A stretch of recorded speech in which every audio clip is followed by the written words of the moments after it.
Hey everybody, this is the What School Could Be in Hawaii podcast. I'm your host, Josh Rapun.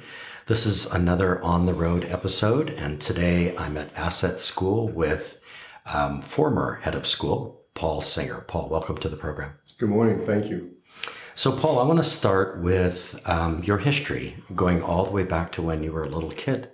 And I've read some material online about how you were a different learner back when you were a child. So can you talk a little bit about where you grew up and what school was like when you first started going to school? Sure. I grew up in Southern California. I went to all local Los Angeles public schools.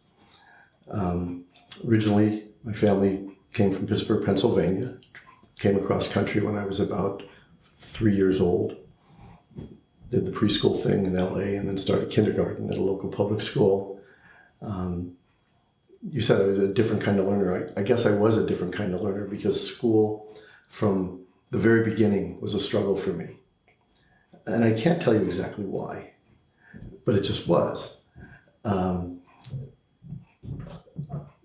the time I was through with kindergarten, I literally had a relative, an uncle who was a newspaper writer in Cincinnati, write an article about me because in those days we would get report cards and get grades and printing and math and beginning reading. And we also got grades in something called quiet resting, meaning what did we do when it was time to take a nap?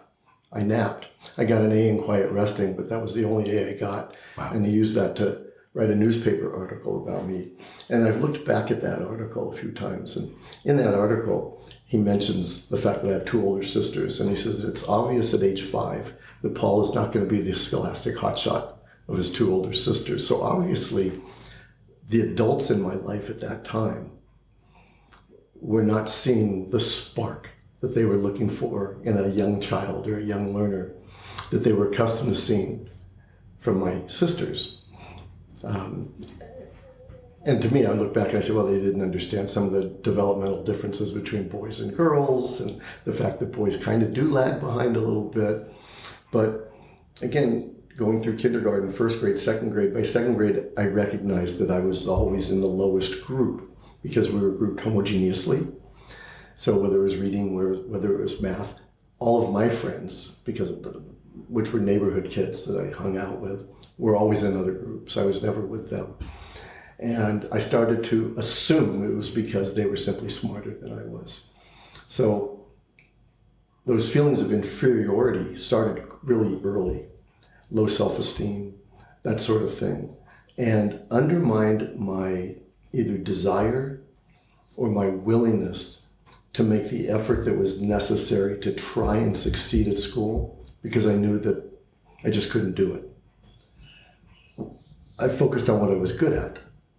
Recess, football, baseball, basketball, which carried through all of my schooling. I joke about it sometimes that if schools didn't offer sports, I probably would have been a very early dropout. That's what kept me going, and eligibility guidelines. So you had to maintain a certain grade point, 2.0. Couldn't get more than 1 U in citizenship. When I was in middle school, I got all U's in citizenship because... You meaning? You meaning unsatisfactory, meaning this kid acts out. Right. Smart aleck. It's funny, I had a grandmother, an old Eastern Polish woman with a heavy Polish accent who loved me unconditionally. And I remember my dad showing her my 8th grade report card, which was C's, D's, and F's and all unsatisfactories in behavior. And she looked at the report card and she looked over at my dad and she said, "What's wrong with those teachers?" Mm. Which to me, it was like, wow, Grandma loves me so much. It felt great. And I've said to people all the time that every child deserves to have at least one person in their life that has that kind of unconditional love. Not just unconditional love, but she saw something in me and couldn't understand why others didn't see the same thing. What was it that she was seeing in you? She saw a highly capable individual. She saw somebody that she thought was brilliant, funny, creative. kind. When you mean capable, right, those qualities, the kindness, the compassion, that sort of thing. But when you mean capable, did she see evidence that, for example, you were a problem solver or a critical thinker, but outside of the traditional process of education? Did she see that happening with you? Actually, your guess is as good as mine because I was a young boy. And she died when I was probably 15 or 16 years old. And I didn't have conversations like that with her. Like, Grandma, this is great. What is it that you see in me? Right. I just felt the support and this confidence. She was just certain. She used to say how excited she was about my future, things like that. Right. And I would think, what future? But she would always say, don't listen to what people are saying. Don't listen to them. Right. So we might imagine that any child outside of the family realm would benefit from a trusting adult in school who feels the way that your grandma felt. It needs to be real and needs to be authentic. Absolutely. So when kids are incredibly intuitive. They can see through phoniness. Right. They know when teachers are giving them false praise. When did you become aware that the reading issue was an issue, at least in the traditional sense of progressing through levels of reading? I faked it through most of elementary school. I was a beginning reader at 5th grade. And my parents at that point recognized that there was something going on, and they started getting various levels of intervention. At UCLA, there was near University Elementary School, where Madeline Hunter used to be, Seeds, I think it was. Right. Next door, there was a place called the Fernald Clinic, which was a special ed center. Right. I would go there for summer school, and I'd have reading intervention there. I went to a place called the Valley Reading Center, my parents found, which they were doing things in the late 1950s and early 60s that we've been doing in Assets for 65 years. They were using Morton Gillingham in those days. It was, fun for me to come to Assets, and I looked in the classroom and said, oh my God, this stuff looks familiar. Right. It's the stuff that opened the doors for me. There was no Assets, but I was fortunate enough, and most kids aren't, to have parents with means who could look in every direction imaginable to try and find whatever interventions were out there to give me some help. Right. So through elementary school, middle school, high school, and eventually you graduate from high school, what was that experience like? Miserable. Miserable. Absolutely miserable. And what made it miserable?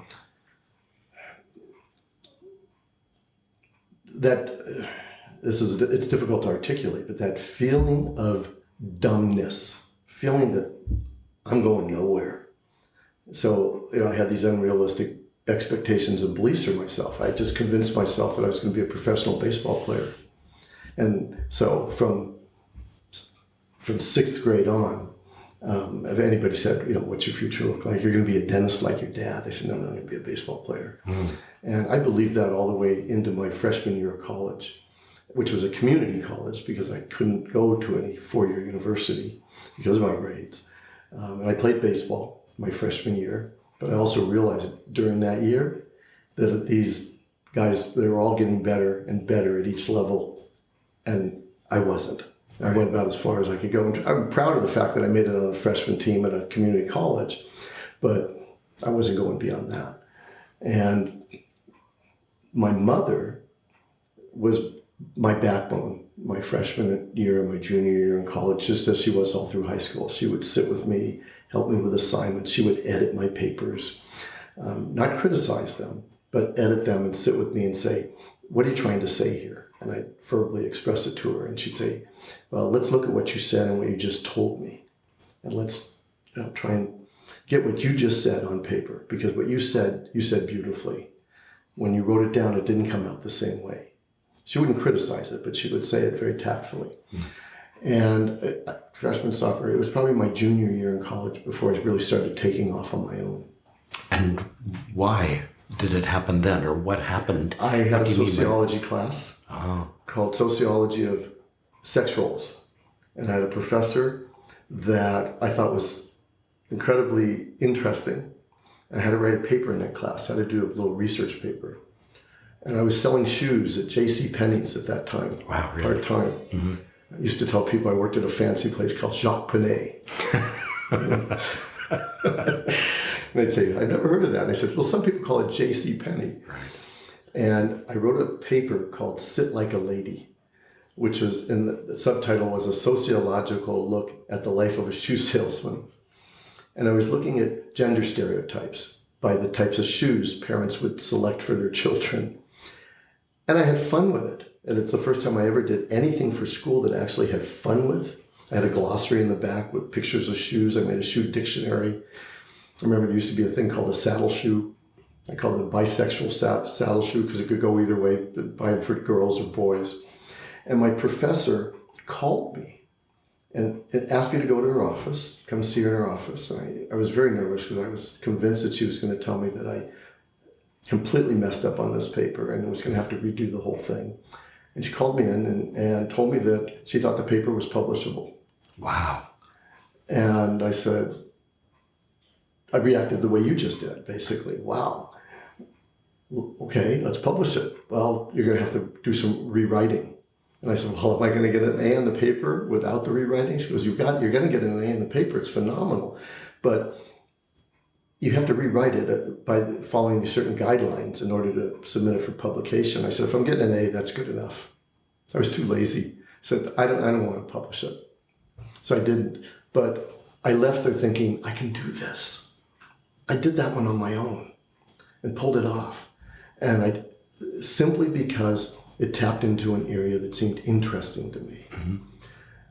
And by the way, that caused me to change my major from physical education to sociology and just pursue my own passions, which was equity, justice, social class differences, eventually social class influences on learning, right. Things of that nature. And I pursued it with a vengeance. And I had a professor friend who I would kind of consult with. He was a very, very close friend, became a very, very close friend. And he was the one that one day sat down.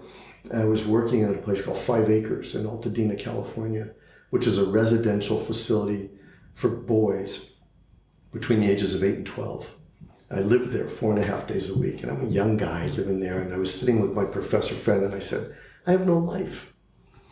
And I don't have an apartment. I can't date. I mean, what kind of a life living there 4.5 days of the week? He says, you've got a natural instinct for kids. You've got to get a degree in education. Wow.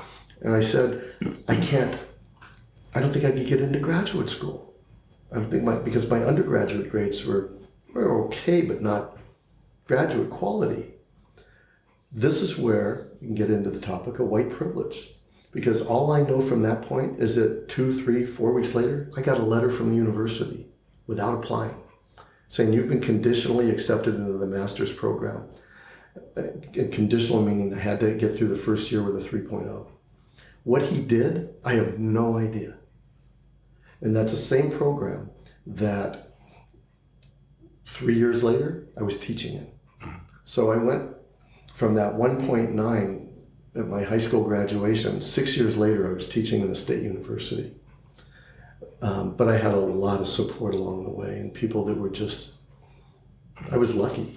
So I want to ask about I know it sounds kind of weird hindsight is 20/20. And sometimes when we look back on our distant past, we construct stories that might not necessarily be true, but we want them to be true in the moment. So looking back to those years, were you aware that what was happening was coaching, that your success depended on intimate coaching from your mother or other individuals? And if that were true, that was going to inform where you went later in terms of your education and your education leadership? I love that question. I had no awareness. I wasn't. And in fact, what I really wondered is what the heck did they see in me? One of those mentors was a high school English teacher who became the dean of students. And here we are today, 51 years later. I was in Los Angeles a month ago and we hung out together. He walked into class one day with a book and he walked up, those days we all sat in rows, and he just dropped a book on my desk and said, you might like this, and just went to the front of the room and started teaching. I was always intimidated by the guy. I thought he was one of the most brilliant people I'd ever met. And I was sure he was going to find out that I was one of the dumbest people on campus, and what was that going to mean? And he gave me a book. And The book it was was? very age appropriate. It was a book called Your Turn to Curtsy, My Turn to Bow by William Goldman, who's the same guy that did Marathon Man, that became a movie hit, and a book called Boys and Girls Together. And this book was so age appropriate. And how he figured me out, I don't know, but it was about a 15-year-old kid, I was 15 at the time, that went off to a summer camp as a CIT, a counselor in training. And he lost his virginity at camp with an older woman who was 17. And that's what the book was about, but I couldn't put it down. Right. At the time. I thought it was the most exciting thing I'd ever read. Right. And next thing I know, the guy became dean of students. So I got to know him intimately well because I was kicked out of classes constantly and sent to his office. And one day I was sitting in his office and he says, Singer, what are you doing Friday night? And my answers at that stage of my life would be, I don't know. And he said, my wife and I are in a bind. Can you come babysit for our kids? I'm thinking, why the hell? He wants me to babysit for his kids? So I said yes. And that was the beginning of now a 51-year-old friendship. Wow. His oldest kid's probably 40 years old now. One of them was 4 years old. One of them was 2 years old. Then he had another one a few years later. And I would sit in his house and he had this fireplace and it was surrounded with bookshelves, nothing but books.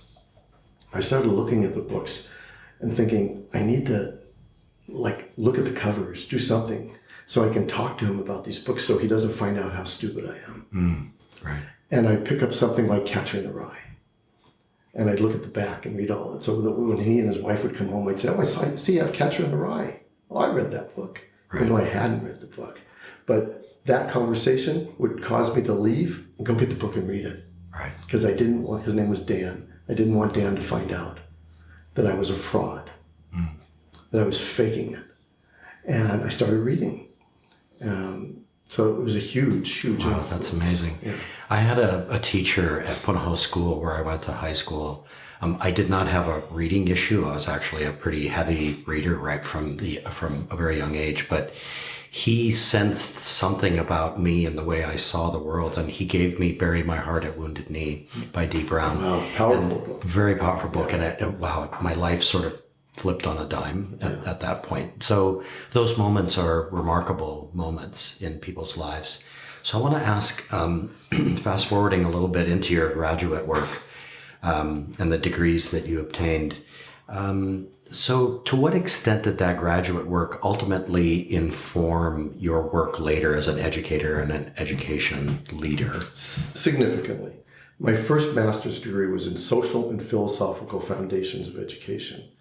And the gentleman, my professor friend, he was in that department.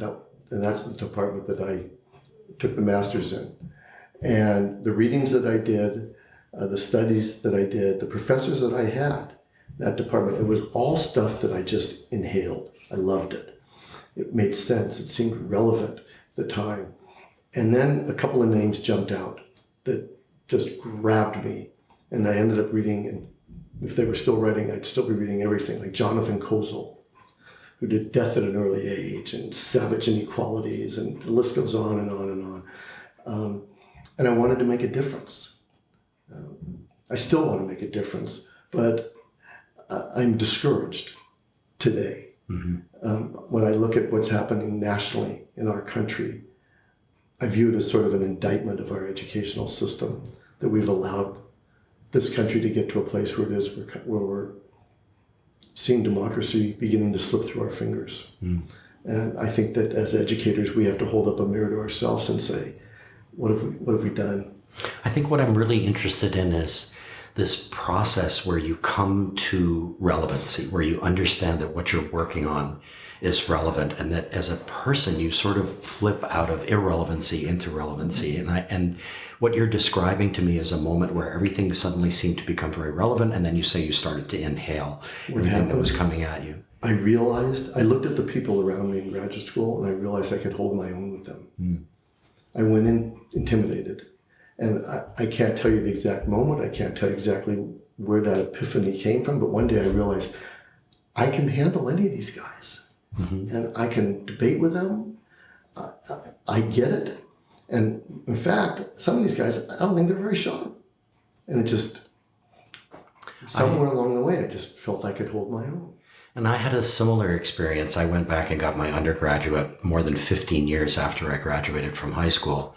And I remember very clearly I decided to go to the University of Iowa for reasons that are beyond the pale of this podcast. But By the way, my professor friend, yeah, his undergraduate was at the University of Iowa. right. He grew up on a farm. He grew up on a farm in Iowa. In Iowa, right. Yeah. So I finished my undergraduate at University of Iowa, but I was already in my 30s. And I remember at that point, I suddenly sort of became very anxious about the idea that I was going to be facing up these hotshot kids coming out of high school, and I thought I would get run over by them. And it turned out to be just the opposite, that I was a extremely motivated student in my 30s at that point.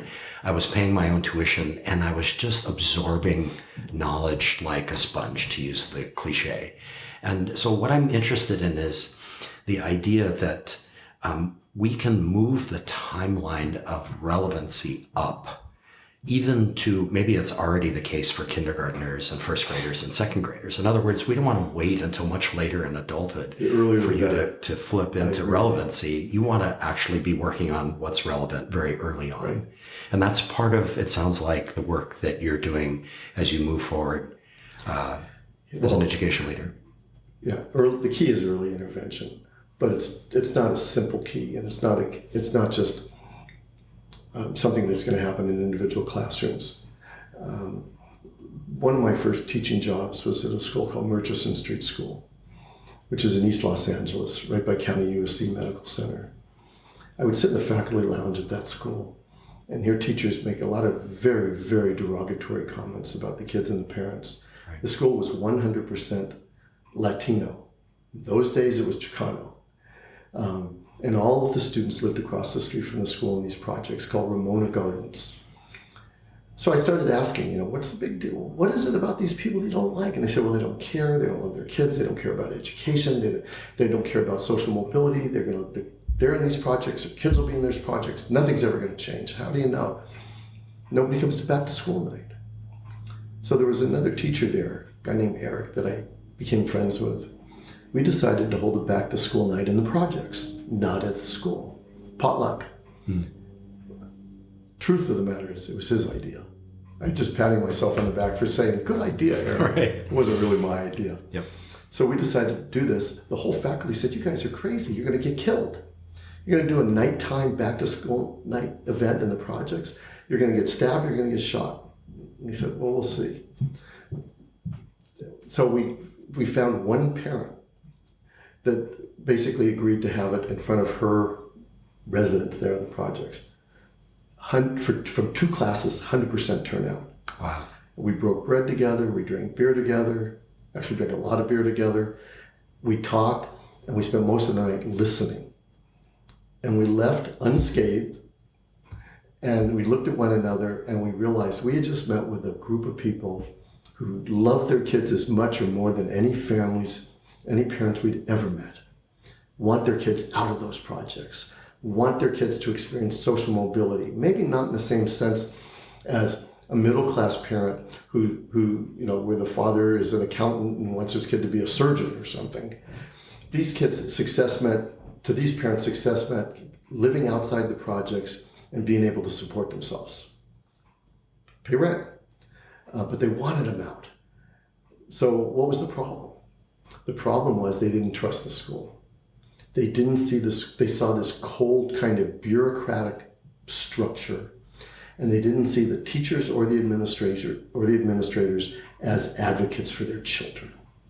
And they thought we were, because we came and had dinner and drank beer with them and just listened. It was interesting. We suddenly became part of that, almost felt like family. And to this day, I have never seen a culture of people that love their kids more. Mm. And I can imagine that they were also thinking that the school wasn't helping their kids in the relevancy sense. In other words, the curriculum or the learning that they were doing wasn't necessarily relevant to their lives. We had to create our own curriculum. I'm glad you brought that up. Putting a 4th grade Latino kid that's raised in the projects and giving them a textbook where they're reading about a family picnic at the beach. These kids had never seen the beach. Right. We remember Polaroid cameras? We got permission to take a field trip through the projects. And whatever the kids told us to take pictures of, we took pictures of. And we had little tape recorders, and we'd record what they were saying. And we went back and created a book. We literally just stapled the pages together, would have a picture on top, and then statements by the kids. And we would sneak in, because this is how we got the principal's permission to do this walking field trip. There was a word list called the Dolch word list that educators, words that kids are supposed to know at certain ages of their development. We'd sneak in some of those words from one place, time to time. And the kids all wanted to read. They loved reading, but it had relevance to them and they could relate to it. And they loved the pictures, and they said, yeah, Jorge, this is what happened to Jorge. And I remember when he had to get stitched up because he fell in that field and got wrists sliced. And they talked about the things, and they were excited about reading. And we were able to use that as an opportunity to begin in baby steps, exposing them to other types of literature, but very gradually. What year was this? This was 1970, early 70s, 73. So this feels like a very early example of ed tech coming into play. You have Kodak camera, right? And you've got recorders, and you're actually using it in the service of trying to mirror for the kids what's happening in their lives, to help them understand the relevancy of their own lives. That's why really are you telling me to take a picture of that? Right. And they tell us why they want that picture. Right. And that's what they would end up reading about. And these are essential questions to them. Absolutely. These were fourth and fifth graders. Right. So I'm going to skip forward a little bit now. You spent 30 years as the head of school at the country school in Los Angeles. Close to 30, yeah. Close to 30. That's a long time to be at one place. Talk to us about what the country school is, and what were some of the things that you accomplished along the way that were meaningful to you in terms of education? Okay. The country school is a great place. It's a progressive school. And that's what attracted me to it. I was working as a director of a for-profit school. And by the way, I'm awfully young. I mean, when I started at country school, I was 28 years old as the head of that school. And I had already been working 2 years as the director of a private school for-profit. Very traditional place. I wear a shirt and tie every day. And I got a call from a woman who was a teacher at the country school that had been a colleague of mine in graduate school. And she said, we're looking for a head of school here. And your approach to education, your philosophy of education, you'd fit right in. So I threw my hat into the ring.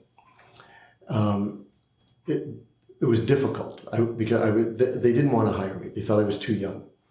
And I was ready to give up because the process lasted several months. And I remember one night saying, if I don't get a call in the next day or two, I'm just going to withdraw my nomination, stay put. They called and offered me the job. And I was lucky because there was one individual on that board who apparently was pretty influential. And he was the vice president of a big Fortune 500 company called Baker Hughes, which came about as a merger. It was Baker Oil and Hughes Aircraft, and they had this huge company. And he told that board, he said, if you don't hire him, I'm hiring him, and I'm going to make him our vice president of human resources, and I will educate him along the way. And this kid's going to be, he saw something. Wow. And he convinced them to hire me. He was channeling your grandmother. Yeah, he was. In a way. And so they offered me the job. Right. I wanted the job because it was a school with a philosophy of education. But when I got there, the philosophy was wonderful, but it was a school of all white kids, all affluent kids, and that bothered me. And I remember thinking, that's not my concept of progressive education. So with the board's consent, I went about trying to desegregate that school racially, socioeconomically. The socioeconomic piece was the hardest because you're looking at building, raising money for financial aid. What happened at that time, once we got to a place where students of color reached somewhere close to 30% in any given classroom, we experienced white flight, which was incredibly disillusioning for me because I was in a liberal, progressive Hollywood school. And I remember an old folk singer from the 60s, Phil Oakes, who once defined liberals by saying a liberal is a person who's 10 degrees to the left of center in good times and 10 degrees to the right of center when affected personally. When these folks suddenly saw too much color, they started saying, are you lowering the standards at the school? Right. We weren't. It was very disillusioning. But we built it, and we had some white flight, but we built it back up. Today, the country school is probably 40% students of color, probably 40% or higher students on financial assistance. I think it's a model of inclusion and diversity. That's the thing I'm most proud of. In terms of progressive educational ideology, I didn't do as much as I think I could have. So I kind of chose my priorities. There's still some traditional aspects to the school pedagogically that I think need to be looked at. But again, you pick your battles. And diversity is a tremendous accomplishment. For me, it was huge. Right. We received some kind of proclamation from the city council, and the city councilman came out to the school on the school's anniversary, and he literally got up and he said, the country school is a model of diversity and inclusion in Los Angeles. Wow. And that was a private school. Right. So that was cool. That's very cool. Yeah. Hey, everybody, we're going to take a quick break. And when we come back, we're going to be talking to Paul about when he arrived at Asset School in Honolulu, Hawaii. We'll be right back.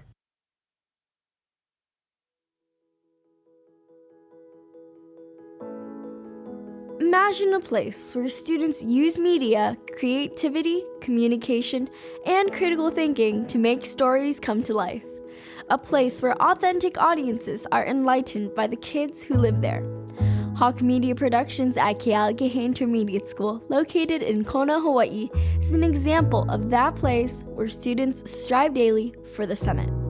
From school broadcasts, Hiki No stories, community spotlights, and now podcasts, Hawk Media Productions hopes to inspire other schools to get involved in meaningful learning in the community and the world. Believe it or not, all schools have the students, teachers, and community partners to be the spark for what school could be in Hawaii. Hey, everybody, we're back. We're with Paul Singer, who's the former head of school at Assets here in Honolulu. Paul, you came to Assets in 2008. Why did you come to Assets? I came to Assets because I was an Assets kid, primarily. I didn't know Assets existed before I came here. As you know, I was at the country school. In 2006, I believe, I went to a retreat in Santa Barbara, California for heads of schools. And the executive director of the Hawaii Association of Independent Schools happened to have been there, Robert Witt. And one morning, a whole group of school heads got together and kind of played hooky from the retreat because we had workshops and things. And we went off golfing. I had a little name tag on my shirt. And Robert Witt walked up to me on the golf course, extended his hand very nicely and said, "Paul Singer, how do we get you to Hawaii?" I looked at him, I said, "I think you have me mixed up with somebody else." He says, "No, are you the Paul Singer from the country school?" And I said, "I am." And he said, "I want to talk to you about coming to Hawaii." So Robert and I started talking, and he shared with me what he knew about Asset School. It kind of piqued my interest, but at that time, after so many years at the country school, my intent was to stay there until I was ready to retire. People thought I owned the school. You have to realize it's a small school. When I actually gave notice, some of the vendors called me and said, "Did you sell the place?" And I had to say, "No, I just worked there." Right. So Robert introduced me to a search consultant that the school had hired, Roger Bass. Roger convinced me to come here and interview. I went to the University of Hawaii, met with a search committee, and they sent me to the school to take a look around. And I visited, spent a day talking to kids, talking to teachers, sitting in the classrooms. And I was touched because I saw, that time the entire K-12 was on one campus, and I saw 350 odd kids that just reminded me of myself. And this was many, many years after your childhood, obviously. And when you say you are an Assets kid, what does that mean? I wasn't cookie cutter. And our kids, we don't have cookie cutter kids at Assets. But I was okay. I didn't know I was okay. And I needed to discover that on my own. Fortunately, I was fortunate enough to have wonderful individuals in my life along the way that helped me in that process of self-discovery. But I would have loved, I think, to have had an assets experience. And I feel that way today. I look at what goes on in this high school and these cool kids. They're so bright. I don't put myself in that gifted category, but we've got kids here. I just found out yesterday that our robotics team is just ranked 3rd in the state. Right. This little school that nobody knows anything about. It was emotional for me. I remember getting on the plane to go home. At the time I was married. I ultimately got divorced, and I said to my wife, God, I hope they offer me the job. And her response was, but you said you didn't want to come. You didn't want the job. It was just going to be a free trip to Hawaii. I did say that. Mm-hmm. And I told her, they're never going to hire me. They're never going to hire me. And I left saying, God, I hope they hire me. Mm. I just wanted to be involved in this place. So I have a question. This might be a complex and maybe a hard question, but over the course of these podcast interviews that I've done, especially the on-the-road interviews, I felt this sense of concern rise up in me as I've heard people use language around education. And so I want to zero in a little bit for a second on when you talk about cookie cutter. So one of the things that worries me is that when we start talking about, let's say, for example, authentic versus not authentic education, or we talk about deeper learning versus what has to be then called shallow learning. And when you talk about cookie cutter versus non-cookie cutter, I worry that we're painting with broad brushes and that all those kids over there who might be listening who are like, well, I go to a school and I guess I'm a cookie cutter, how they might react to something like that. Thank you. That's a good point and a good question. I don't mean it in an offensive way. I mean that there are kids that are just wired differently. And so I say not cookie cutter, not in a way to say that kids can't be creative thinkers, can't be original, can't be artistic, and attend more traditional schools or more, quote, mainstream schools.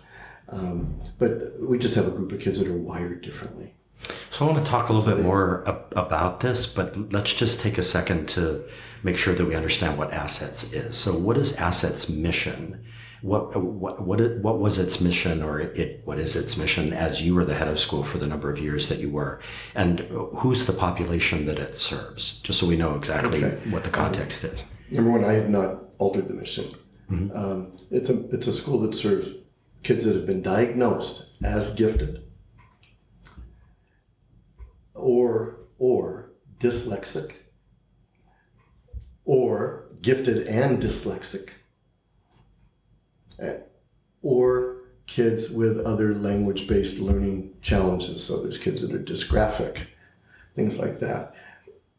Any kid that's diagnosed with dyslexia risks some comorbid condition. About 50% of them, right off the bat, 50% of them will be dyslexic and ADHD. Sometimes you get kids that are oppositional. Those kids require something very special and an enormous amount of talent. Gifted kids, you're often dealing with kids of high anxiety, generalized anxiety disorders. One of the most challenging populations I've ever worked with is highly gifted adolescent girls who have trouble fitting into any social circles and exhibit all too often self-destructive behaviors. It's scary and it's sad. Cutters, suicidal ideations, things like that. It's a unique population. And it's a different population than a traditional kid who's a straight A student. So I just want to zero in for our listeners. What exactly do you mean by gifted? Well, the first test of that giftedness is IQ. I mean, these kids are kids with IQs. Some of them are off the charts. But IQ doesn't mean good student. It doesn't mean fitting into a classroom setting. But their innate intelligence is off the charts. The other areas that we now look at are giftedness in specific areas. There's kids that are gifted in the arts. and they can look, they see the world just through the eyes of, in a different way than others. And they create incredible things that are gifts to all of us, gifts to humanity in general. And sometimes that gets squelched in a more traditional school setting. What is it that makes it more difficult for these kids to succeed in more traditional school settings? Well, it doesn't mean that they can't succeed eventually. I mean, our line sometimes, we just got to get them to college. Right. Because they'll have more academic freedom there and more opportunities to pursue their passions there. The schools, I think, have fallen short of looking for opportunities to provide kids to pursue their passions. And I think that would be a great benefit to all schools. Quite honestly, I think if schools really operated the way they should, could negate the need for an assets. If they were more personalized. Unfortunately, schools are businesses. So there's economics that are involved. There's public relations that are involved. But if schools could have the student-teacher ratio that this school has, if schools could have the emphasis on student autonomy, student ownership over their own learning, with teachers really truly almost in the words of John Dewey, being research project directors, Right. Not just kind of drilling holes in their heads and trying to pour in information and then testing, having them regurgitate it on a test and never use it again.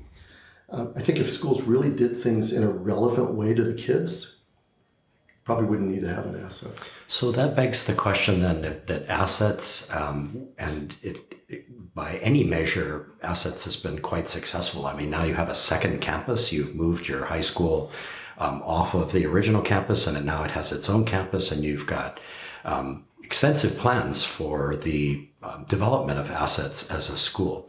I think it begs the question about how assets can inform the greater education community, public, private, and charter, about ways that we can redesign education to make it more possible for all of the gifts that every kid has to come to the surface, for them to pursue their passions. Well, the first is through teacher training and doing as much of that as possible. And we do have an outreach program. It's not as large as I think it should be, and I'd like to see it grow. The other obstacle, though, that is a little more difficult to articulate, there are a lot of teachers out there who unfortunately only want to work with easy kids.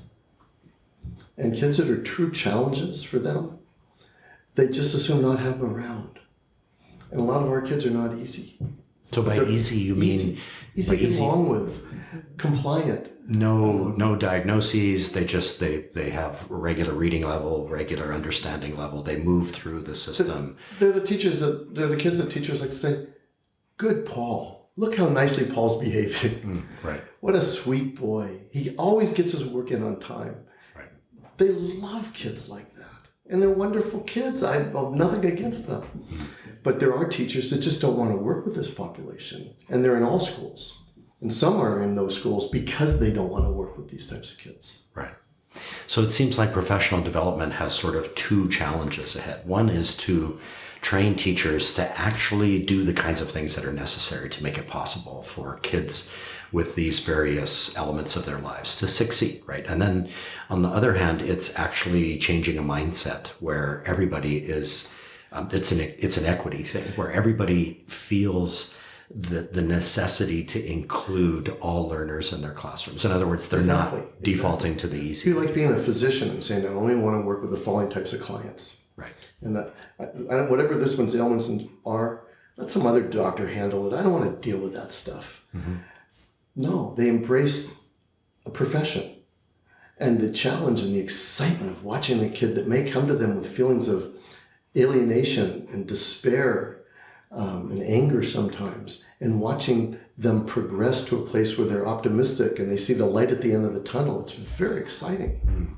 I remember I taught at Iolani for 4 years, 2010 to 2014, and I remember feeling a sort of sense of wonder. Like I was like, wow, I'm noticing that a lot of these types of kids that might go to Assets or previously to Academy of the Pacific, that they were showing up in these classrooms. And I thought, the private schools here might be waking up to the idea that it's important to address these kids' needs. Do you think that that's happening?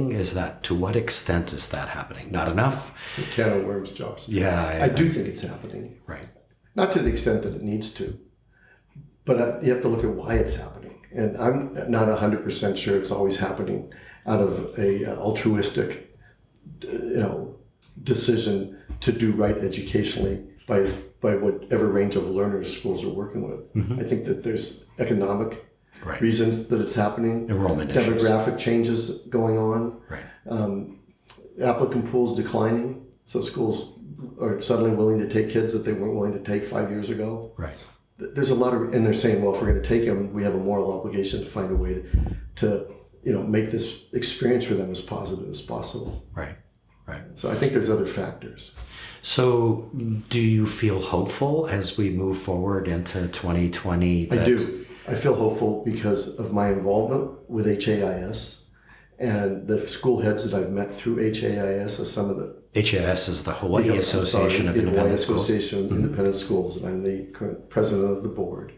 And there are heads of schools out there that I have met that I think are amazing educators. How much influence they can have on their institutions and how fast that influence will trickle down, I don't know. But I know their hearts and their minds are in the right place. Some good people running these schools. That's awesome. So Paul, we're almost at the end of our time here. So I want to finish by doing two things. I want to ask two things. One is the question about this concept of public-private partnerships. And do you have any specific examples that come to mind that really kind of illustrate the best of these kinds of public-private partnerships? At the country school, we had a partnership with Burbank Boulevard Elementary School, which was the school I attended growing up. And it was within walking distance of the country school. Right. And it had, just because of the demographic shifts in the community, it had become a low-income school. They had things that we needed, like an auditorium, where we could hold plays, we could have assemblies, we could do all kinds of things. We had a tech lab. They didn't have a sophisticated tech program at the school. We set up a program where we could walk over to that campus with our entire student population, with some portion of it for assemblies, and use their auditorium and things like that. And their kids would walk to our campus and get computer technology instruction. Right. And so it was reciprocal. Most of the problems I see with public-private partnerships, they are private schools patting themselves on their back saying, look what good we're doing. And there are public schools that sometimes resent that. And they don't see it as a partnership works both ways. So I think it's important, if we're going to talk about public-private partnerships, we have to say, what do they have to offer to us? That's number one. Because they do have something to offer. All of the schools have something to offer. And we have to really, sometimes you have to dig at for what that might be. But the other thing is, and this is where Jonathan Kozol comes up, the inequalities in our American educational system are just getting worse and worse. And although I'm deeply involved with the Hawaii private school community, I'm a strong, strong believer and supporter of public education, and believe that if we don't do something in a big way to make sure public schools aren't up to par, it's a real threat to our democracy. And I do get discouraged sometimes because I hear educators, I read articles in newspapers about wonderful things happening, mostly in private schools, who are serving predominantly privileged kids and going out of their ways to provide those kids with more and more privilege all the time.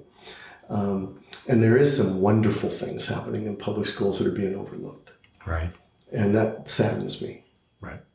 I don't think they're getting a fair shake. Right. And that's actually part of the mission of this podcast series, is to bring some of those stories up to light so that people can hear about it. So it's a great segue, Paul, to the last question, which is inspired by the title of Ted Dintersmith's book, What School Could Be, which inspired this podcast series. So to you, Paul, what could school be? I go back to John Dewey. I think school needs to be life itself. and a reflection of life itself as opposed to a preparation for life. Well, school's there to prepare you. There's a part of me that wishes kids could all live at school and it could be a working farm or a working whatever, and everybody would have a job. I think schools need to be places that strive to seek out ways to satisfy kids' innate intellectual curiosities, whatever they may be, and not always put it in boxes. When you're in fourth grade, you have to study California. Fourth grade is California missions. Fifth grade is U.S. history. And if you're going to study U.S. history, how about taking a look at U.S. history in as real and an authentic way as possible? I always use an example of a fifth grade class that I visited one time that had a trial going on. And the trial was that they were trying Christopher Columbus for war crimes.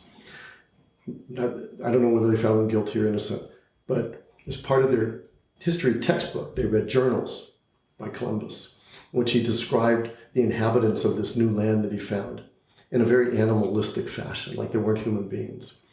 Teachers asked the kids to create their own journals and say, you have this life, kids are playing, life's relatively peaceful.